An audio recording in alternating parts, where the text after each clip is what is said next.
Horror is a genre that's been around practically since the beginning of a film itself.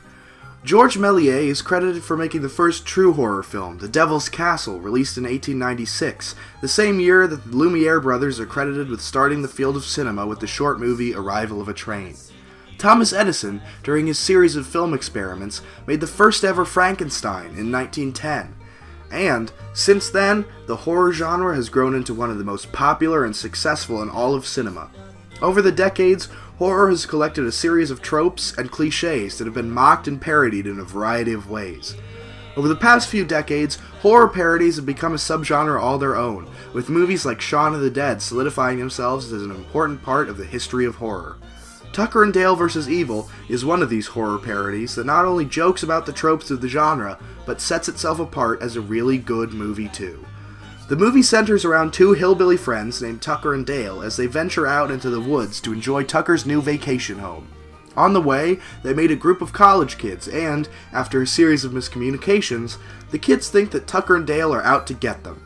One night, the kids decide to go swimming in a lake near their camping site where Tucker and Dale happen to be fishing.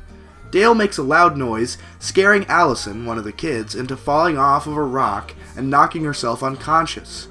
Dale dives in and saves her, but her friends just see him dragging her onto a boat and think that she's been kidnapped. So, they decide to stage a rescue mission.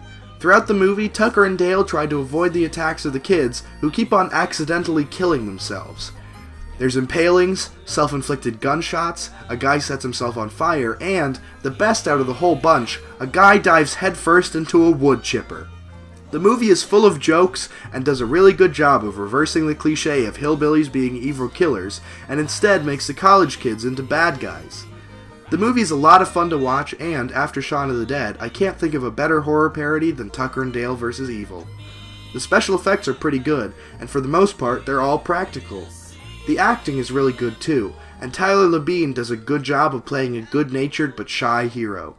The movie has established a huge fan base for itself, and the horror community has nothing but good things to say about it. If you're looking for a goofy take on a classic horror tropes, don't miss out on Tucker and Dale vs. Evil. It's established itself as a modern classic for a reason. Give it a try.